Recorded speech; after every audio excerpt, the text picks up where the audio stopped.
much for inviting me to this conference. Thank you very much for giving me the honor to be responding to all these 4 wonderful papers that were really thought-stimulating, and I think that we have much to talk about in the rest of the time we have in the session. So, I will very quickly present the main points and make some remarks, hopefully critical enough, to instigate some discussion from the audience. So, in the first paper of Joshua Searle, I think that the main question was the one that the speaker articulated at the very beginning of his paper. Actually, what does theology to the marginalized and oppressed people, the poor people, mean? And what actually church and Christian theology has to do with that? And he, as you can remember, presented a threefold agenda program, let's say, compassion, freedom, and creativity, that he related to the to the doctrine of triunity. And he said that freedom could be correlated to the Father, compassion to the Son, and creativity to the Holy Spirit. And this is really a very brilliant idea that I like very much. And I was questioning myself when I heard all these beautiful ideas about this threefold program of Christianity. Well, doesn't the secular world also exhibit similar or quite same features and qualities? Doesn't the secular world exhibit as well compassion and freedom and creativity? And my question is, what have we as a church, as theologians, to learn from this world and their own understanding of this threefold let's say, action? And of course, then our first speaker presented all three very analytically and very clearly, all these three points: freedom, compassion, and creativity. And I liked it very much, and I think it was one of the strong points of the paper, that freedom is closely related to compassion, and it has to do with sacrifice, and this perhaps connects the first paper to the second one as well. And I think that this is very important to think always of this compassionate and this sacrificing aspect when we come to the public sphere as well. And but on the other hand, I was thinking on a very practical level, how can this sacrificing willingness of the church, let's say, manifest itself through the church's structures, when the structure itself sometimes somehow adopts what's happening around itself, and adopts, let's say, their ways, its environment, its public environment functions and things. And being a biblical scholar, of course, I went back to the Bible itself and to the New Testament, where despite the prophetic message, you can many times see how the church itself negotiates itself with all these, let's say, secular voices or secular standards. And for example, when it comes to women or to slavery in the Bible itself. So we have to be honest that sometimes in our past, being public meant also sacrificing part of our prophetic and part of our non-compromising and self-sacrificing self. And I understand and I agree that compassion and this public role of the church must be a prophetic role, and also life-affirming. And this is very important perhaps for our next steps when it comes to discuss on a practical level what this actually means to be involved in the public sphere. And what also I think was very important from an exegetical or a hermeneutical point of view was this narrative aspect of our theology that you mentioned and you insisted in your last part of the paper. And I think that I agree with you that every human being is a homo narrativus, and this is very important to think always when we talk about ourselves, that we like stories, and we live our past, future, and present through these stories. And but my question is, how could we somehow combine this narrative approach, which I very much like, with the critical approaches to the scriptures and to our, let's say, tradition that we have been taught in our, let's say, academic institutions now, nowadays. It's an exegetical and hermeneutical question that I have to pose to myself as well, being a biblical scholar. And of course, your urge at the very end was that to shift the paradigm from a Christocentric one to an ecclesiological one. And, from an ecclesiological one to a Christological one. And my question is about Christology. How is it possible, what would be the means to apply Christology, but at the same time avoid any supersessionism? Because the problem with Christology in the previous years, and the previous biblical theological discussions from the Christological point of view, was that somehow it helped us, or it gave us many arguments in the way we used it, in order to impose a supersessionism or a parting of the ways and superiority of Christianity when it comes to the rest of the world. And how about pneumatology? What role could play in this, let's say, whole discussion? And I found that the next paper presented by Stefan von Erck from Carl Levin somehow complemented the first approach in many ways. I liked it very much, this biblical approach from Colossians. And you're right, Colossians give us a very interesting perspective when it comes to the role of Jesus Christ in the world, and of Jesus Christ being the icon of the picture, of the image of this world, and us being part of this image.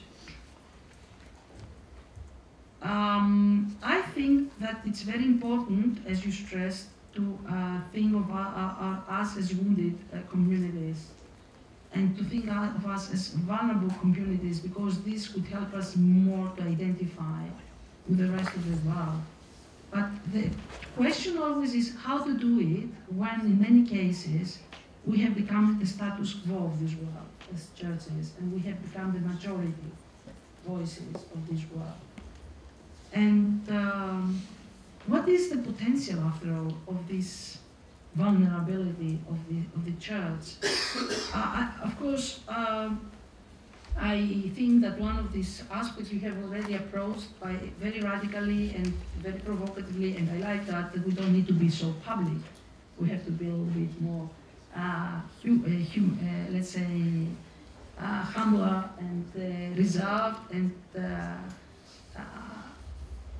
this is good. But I have two thoughts here to add to your very brilliant paper. The first one, how could this, let's say, going a little bit a step backwards, somehow keep the balance and not actually bring us back to a spiritual detachment from this world, being very spiritual and waiting for the end of the world to come, or being very prophetic in our own context, and how could this somehow keep the balance so that we don't do the one or the other thing. And of course, the other question is being, let's say, reserved and being sometimes silent, which I find sometimes very good in my Orthodox context. We unfortunately talk too much about many things. How could actually help us engage ourselves with the secular prophetic voices of the world? So, could we exclude that this world, the secular world, has also its own prophetic voices? I think that you somehow insinuated that by using the Colossian hymn. In the Colossian hymn, God is everywhere and everything is God. So, what you said also in your paper. So how could we balance our, let's say, retrieving to a more humble and more quiet way of living and acting to enact, and actually at the same time enacting with the rest of the world and the voices of this world. And how about, instead of, that's now a very, let's say, as a kind of enhancement to what you said about the theology of the cross, how about adopting the theology of resurrection?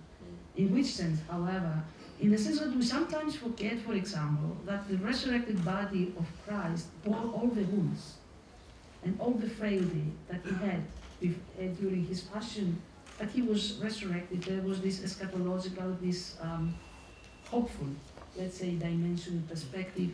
How about using this kind of model, which perhaps could help us in a way to keep the balance between what you said, stepping back, being silent, being humble, but at the same time being active and being part of this world, but not being, let's say, identified with this world. And I think that, although I think that, yes, the Colossian hymn really helps us think the way of being this interaction between the world and human beings. I think what's also very interesting is that in the middle of this hymn, in Colossians 1:18, we have this strange verse about the church itself, that Jesus is the head of the world, but is also the head of the church.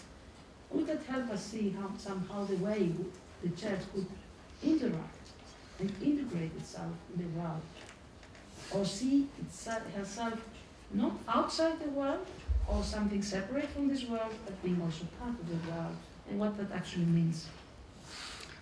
And then came a very biblical paper, and I'm really grateful to the Professor Plenary for presenting that to you about the Bible, Christian existence, a common good. I think that I like very much what you said about the Bible being the story of God with people and the people's story with God, which is really wonderful, and it's really, it can raise some important issues.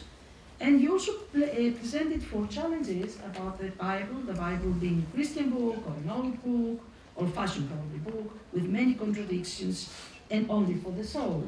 And you're right, these are main arguments now that we have to face and deal with as biblical scholars. And if I understood you correctly, you said that all 4 are can be very easily dismissed. I wish I could share your optimism in this respect. Unfortunately, I'm not so optimistic when it comes to these things.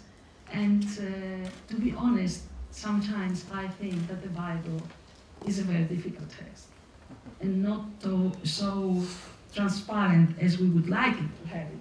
I mean, there are so many difficult cases and so many things that one has honestly to deal with, and to admit that this is the dead end of our text. So we cannot ignore that the Bible never abolishes slavery, in spite of this very nice Galatians 3:26. You have also the pastoral epistles telling us that the slaves should obey their masters because this is a good sign, this is a kind of witness towards the world, or that women can be saved only through childbirth, and they should obey their husbands. And even Paul himself, who is a very nice theologian, I like him very much. On the one hand, he says that there are no male and female. On the other hand, he says women should be silent in the church, and that's all, and so on, so on. I agree with you that context is very important in this respect. And I think one thing that could also help us in this respect is to think that since the Bible is the story of the relation of people, of human beings, to the rest, to the world, it can also be a faulty story, bearing our wounds and our faults and our misconceptions and our own limitations of understanding. This was Mediterranean now. myself, the limitations of how we actually understand and perceive God. God is a punisher in the Old Testament, God is changing his mind sometimes, and even the way we understand sometimes love, even in the New Testament, it's not exactly what we would like it to have. For example, the Johannine community talks about, the Johannine text talks about love. It's the love among the members of the church. And so we have to deal with these exegetical problems, and we have to be brave. And if the Bible is, let's say, the experience of human beings with God himself, and of course God's, let's say, the reception of this revelation by human beings, how about not including in our way of understanding our existence in this world tradition as well? I mean, the way this, and since, as you said very nicely, Jesus Christ is always in this world, is always in this, with us. So why not, why excluding all the next stages of this, let's say, experience of God? Would that perhaps help us in a way to go beyond the dead ends of our text? And how about the cases where the text gives us no clue about what to do? What are we going to do then? Should we, how should we treat the silences of our text? This is also a question that we have to address from an exegetical point of view. And you said, of course, that you had also these models of Christian existence, and you said they're all true, but not exclusively true, and I totally agree with you. This is really what we have to think about. And then you presented a triangle of God, humanity, and creation. My question, it's going to be very direct. Isn't this a patriarchal model? Is a model that actually separates human beings from the rest of the creation? Is somehow we are outside the creation, we are also responsible for the creation, but in what sense? So, wouldn't that create some kind of sometime powerful, a hierarchy of power? Because that we know that this very nice triangle also reflects a different worldview, the worldview of the Bible, of course, but this is the worldview of a different world, a world that's not here anymore. And this is really what I've been thinking, and when I saw your model, which is really something that we have to discuss a lot, because it gave me it created many thoughts and the questions as well. You said there are three main aspects: storytelling, story living, and story enacting, if I'm right. And storytelling, and my question is, how about listening to the stories of this world, and not just telling our story to the world? How about that? And story living, our ethics, how can we avoid our ethics being understood in a colonial way, in a way that we have to impose them to the rest of the world, because this is the truth. This is the only truth. And how about, and the same actually is my question about mission. How can we avoid this kind of imposing our truth? Because I was really challenged by N.T. Wright's quote that you showed us at the very end about our truth, that actually is the truth of the world. The world doesn't exactly know that this is their truth, but we know that, and we can actually show them. Is it like that? How about us learning from the world? How about the church as an institution, as human beings living in this world, as being the salt of the world? How about also getting something from this world? Because, for example, Jesus said that we are the salt of the world. And you usually understand it very colonially. We are the ones who give meaning to this world. But the salt without the food has no purpose. We're nothing. So we need it in order to become something in this world, to find our purpose. How about seeing the other way around, and not the way we think? So, but I think that it's a very important discussion. the discussion of the Bible and the public sphere, especially for those church traditions, Christian traditions that somehow focus exclusively, or more or less exclusively, on biblical text. And I think that there the challenge is great, and it has to be discussed. And to the last paper, thank you very much, Regina, for your paper. It was really, really interesting. And I think that the examples you showed of the positive and the negative ones show exactly the need to readdress the problem of vocabulary and discourse and finding a common ground in some respect. And my two questions again are how about the cases that the church itself adopts this populistic discourse, becomes part of the populism as well? And I cannot judge, of course, what happens in Germany. I can judge what happens in the Greek Orthodox Church. In many cases, we have this kind of populism. The church is tempted to adopt this kind of discourse, this kind of vocabulary, and sometimes on both sides, because there is a liberal and there is a conservative populism, from my perspective. Not everything that is liberal is good, not everything that is conservative is bad, but sometimes you have to find the balance between these two. For example, and the second thing was about gender ideology, what I think it's a very important aspect. It is a new challenge for all Christian traditions. And to be honest, we're not prepared to deal with it. Nobody. No tradition, no Christian tradition is prepared, and this is clear to the first reactions of all our churches. And by church, I don't mean only the institution, but also the lower, the basis and so on. I think, just to enrich your approach to Judith Butler's ideas, from my perspective, what Judith Butler offers us is a new challenge and a new opportunity for Christians to readdress and rearticulate our anthropology. And if we want to be honest, the 21st century is going to be the century of anthropology. And I think that Christian traditions, especially the Orthodox tradition, has much to learn from that. Of course, we use this wonderful notion of personhood and so on, but still we have to readdress things. And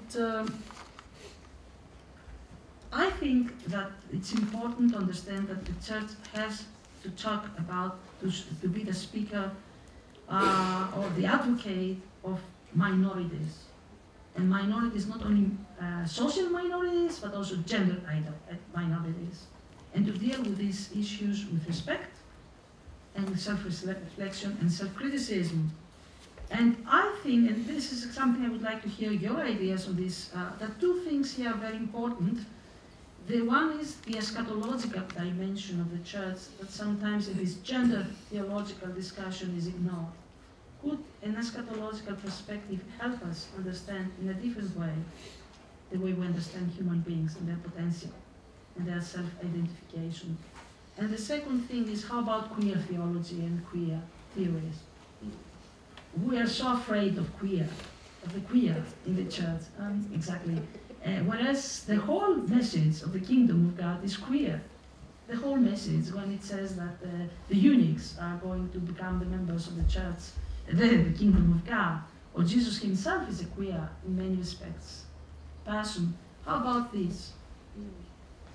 And you mentioned also meddling and liberation theology as Hume as well in this respect. And I think that there was a long discussion in the Roman Catholic Church regarding liberation theology. And my question is, how to keep the balance and not become part of the structure or use the means and the language of the structure in order to somehow present to this world our own message.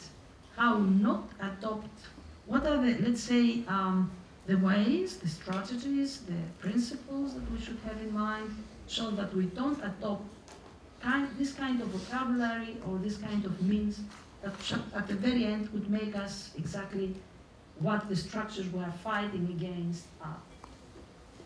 For example, what is the difference for fighting for justice or killing for justice? And this is, I think, a very important question. And the very last question was a question also for the public and for myself and for all of you. All this that we are talking about now is very beautiful, very nice, and very thought-stimulating.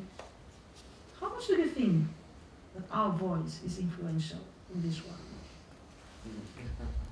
How much do we think that we can change our churches by, and I have here a small, let's say, thought, we're part of the church. So it's not the church and the theologians are part of the church. How much do you think we manage as children of our churches? We manage to have our voices heard. And how much does this voice has an impact to the rest of the world? Thank you very much. Thank you, Ekaterini. Yeah, I think we still have a little bit of time for very brief remarks and comments. Joshua, would you like to start? Of course, thank you, Roman, and thank you to Professor Tsalampouni for a very commendable summary of all of the papers, and also thank you to her for very thoughtful and incisive questions. Now, I think that there were three main questions which I'll try to address very briefly.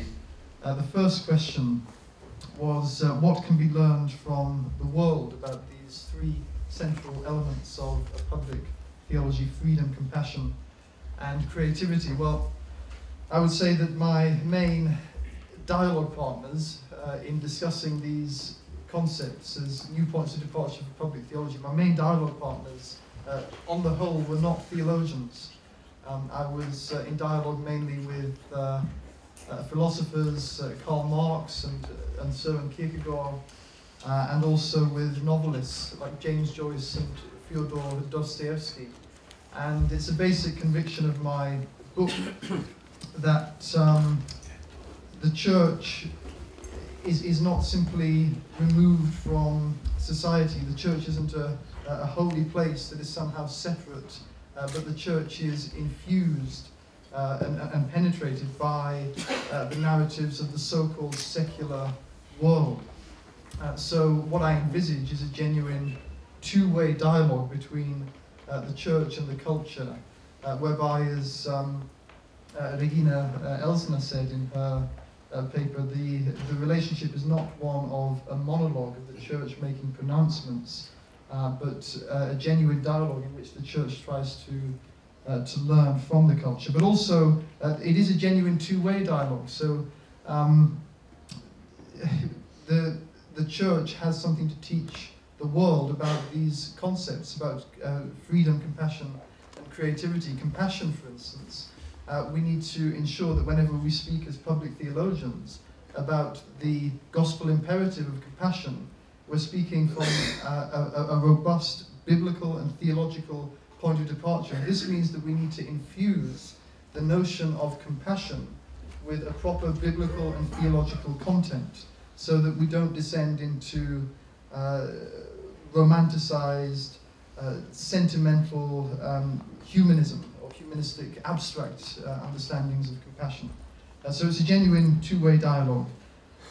In response to the second question, you asked about how to reconcile narrative with critical approaches to biblical hermeneutics. I would say, in response to this, that I think that pathos is just as important as logos, as a core, foundational part of what it means to be a Christian. And I think that one of the criticisms that I have of the historical, critical method, the approach which has dominated biblical hermeneutics for at least 200 years since Schleiermacher, is that theology has often been drawn away from life and towards abstraction and objectification.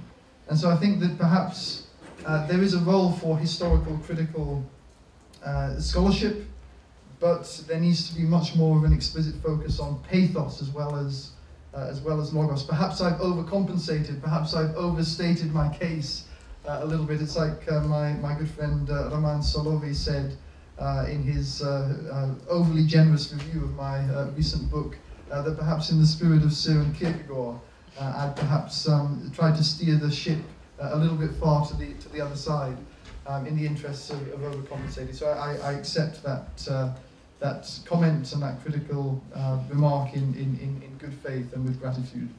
And finally, you asked a very incisive question, which I hadn't really considered before, and I was scrambling around trying to think of an answer. You asked the question about how to use Christology without descending into a kind of superficial triumphalism.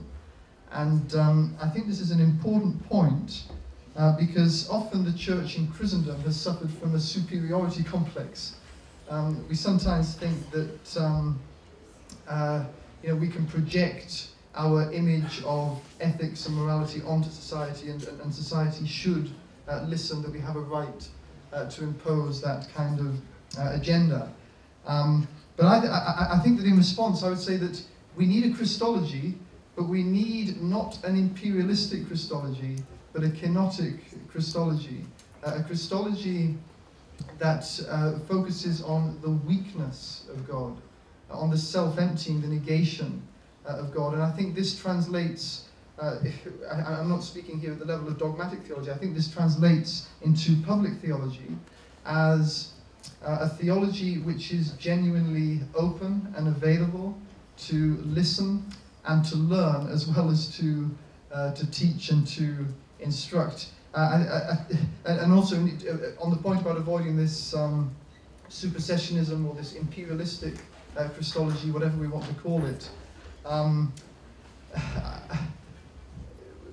I sometimes find, I know that there are biblical precedents and metaphors, allusions to the notion of Christ as king in Scripture, but sometimes this imagery is not always very helpful, especially when translated into the public domain, because kings, obviously, it has associations with power, and particularly imperial power, and often what we end up with as theologians is a projection of earthly power onto the person and the work of Christ. And it seems to me that the spirit of Ludwig Feuerbach is alive and well, even among conservative Christians today, with our projection of worldly, domineering images of power onto the person of Christ, which in some cases, I would argue, can result in a blasphemous distortion of the truth of Christ. Sociomorphism, anthropomorphism, creating God in the image of our society, in the image of our all too human expectations, is one of the besetting temptations, if I can use that word, of theologians. So we need to guard against this, and I think the way that we do this is to focus again on Philippians 2:5-11, the kenotic Christ, the Christ of kenosis, whose strength, whose power is manifested in weakness. There's plenty more to say, but I want to make sure that my fellow panelists have enough time to respond to the questions. But thank you again. Thank you very much, Ekaterini. That was a wonderful response. I very much agree with the content and the sentiments behind it. If you've asked me about the right balance between the active and the passive role of the church. Can you hear me? Sorry. You have to speak closer to the microphone for the simultaneous translation to be carried out. I see. Can you hear me now? Yes, you can. Okay. Sorry about that. You've asked me about the good balance between the active and the passive role of the church, and I think this is exactly what I've been trying to say by articulating the woundedness of our communities and of the church itself. I think we can use that not as much as becoming ourselves kenotic. I'd be very cautious with saying that we ourselves can be kenotic. It's something that God did in Christ, and maybe we should leave it there. But the church can actually discern where that happens in the world. So I would very much be an advocate of a public theology that instead of being church, we go out in the world, and we need preaching and we need witnessing. We need the witnessing of Christ's grace in the world.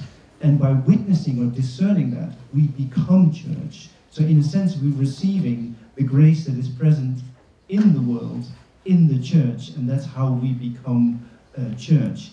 And then I would want to make a second remark to Regina, because I think we have very similar political agendas, but I think my approach would be totally different. So I'd be very cautious with the idea of dialogue and of understanding. We need to talk to one another, obviously, and we need to seek understanding. But I think your remark about the queerness of Christ is very important, because I think this is what queer people, transgender people now show us. It's not that we have to understand them, because maybe we can't, and maybe they don't always understand what's happening with them. So we don't necessarily have to understand the other, we have to live in the company of strangers. The migrants show us that in a sense the truth comes to us over the Mediterranean Sea, and we don't always understand them. We have monks who are chanting psalms, and we don't understand the foreign language of the psalms. We have poets and writers like James Joyce and T.S. Eliot, which we don't understand them at all. We don't understand young people who want to study theology and want to learn about the language of the resurrection and the incarnation.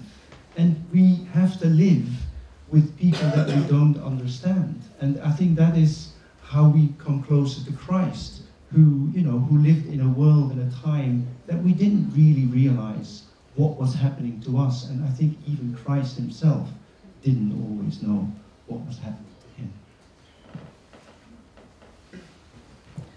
Thank you very much for your response, and I've been challenged by a couple of your points, especially the second one about my paradigm, triangle paradigm, which I've never thought of it as a patriarchal model. So I will have to rethink what I'm doing. But starting with your first observation that I'm a very hopeful person, I think I am. I think that my point was that if we understand the nature of the biblical text, or at least take it into account how the text was written and came to us, most of the challenges that historical critical thinking is bringing will simply seem futile, because, and I'm saying that as somebody who's been educated in a bastion of historical critical thinking in Oxford. I came to realize that a lot of the issues we speak about exegetically are issues that simply do not concern the church, are just our own personal illuministic kind of search for a historical truth, which may never actually be available to us. And instead of doing that, understanding the nature of the Bible as being the story of God with people, for people, of people with God, meaning, you put it very nicely, meaning understanding that this is how the community of faith responds to the revelation they have, and understanding that that's contextual, and therefore it doesn't necessarily apply directly, and it's also in some ways provisional, isn't it? In the sense that we need to revise our view of biblical authority sometime, if we look at the Bible for what it is. I think we can easily, refute the objections. Now, coming to your second point, me being patriarchal, thank you for that. Not me, yes, well, it's me who is presenting that. I think it's challenging. I think my initial, I never reflected on that. So, but my initial reaction to that would be, I think hermeneutically, we need to look at the biblical story on its own terms, rather than trying to bring our own postmodern sensibilities to it. Now, I don't think that you deny the fact that the biblical story is a little bit patriarchal, whatever that means. And I don't think that anybody can deny that the place of humankind within the creation, the whole creation structure, the way the Bible presents it, is that humans are to be administrators, but also the channel of God's blessing for the creation. So in a sense, they are part of the creation, but they are singled out within it.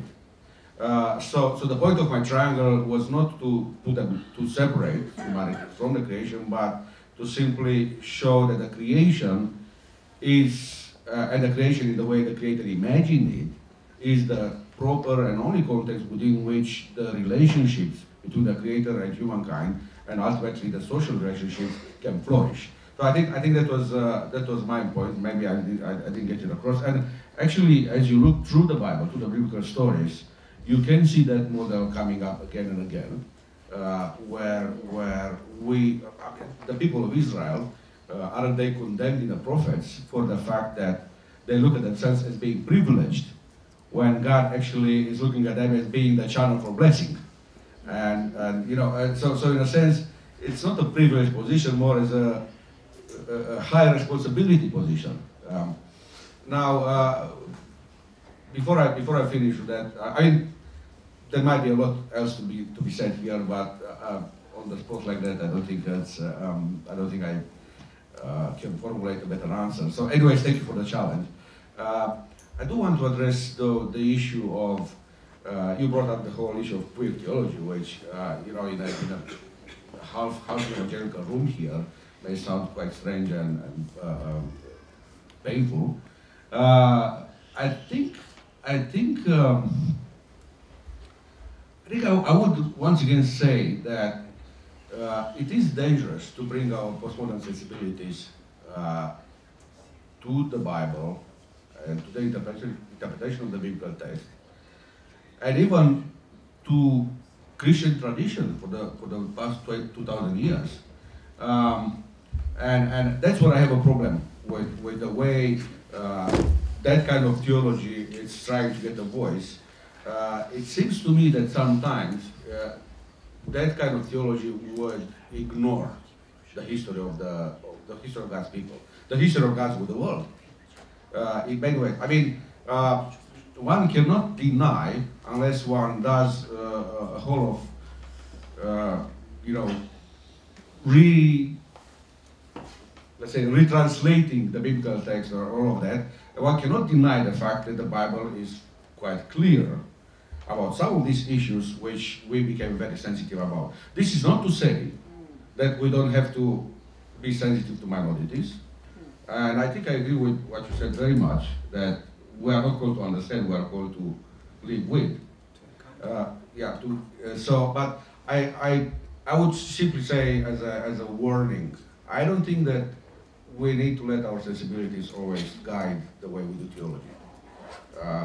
Maybe we are to be challenged by it sometimes. So thank you very much. Regina, please.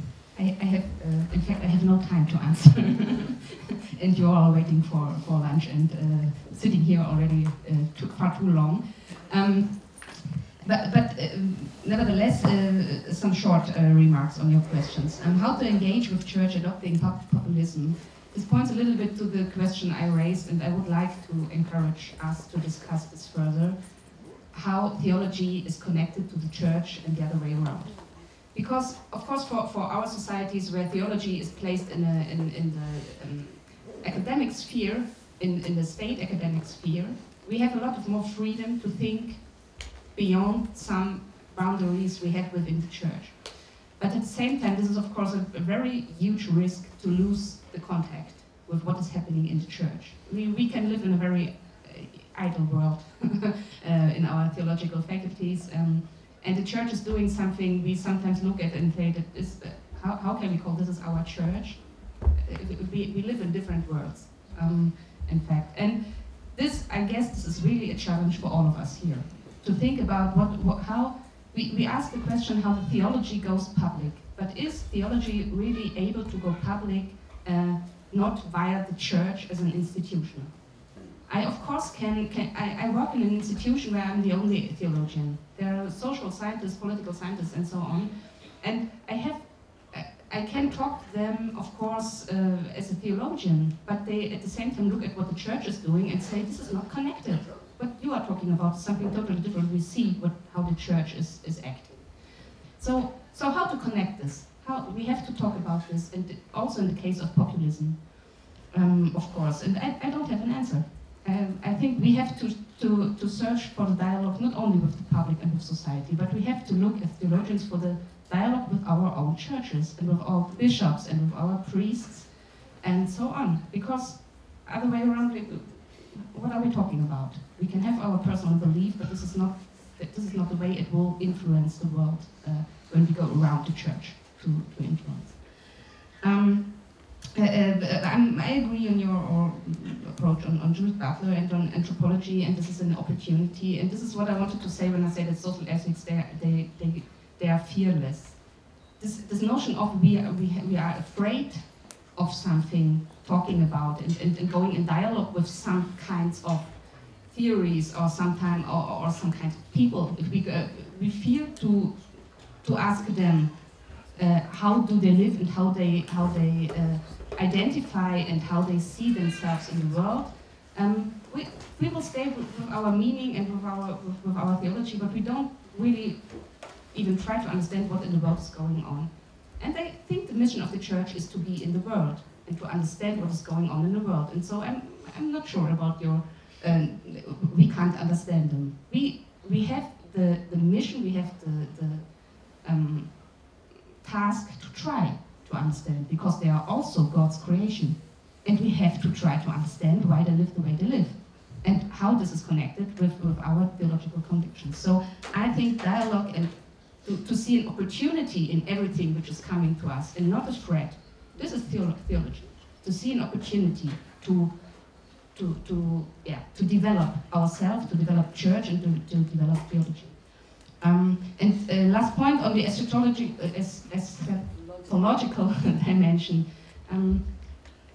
I guess this is the point of hope and the point of freedom to see what is going on. And for me, it's quite intriguing to look at the Orthodox principle of the apophatic theology. We do not know what God really wanted and what he really said. And we do not know what will come at the end of the times.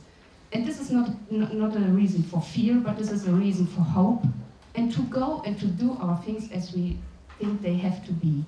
Because we don't have it in our hands to the end in any way. So why be fearful if we have this message in the Bible of hope and of freedom? Thank you.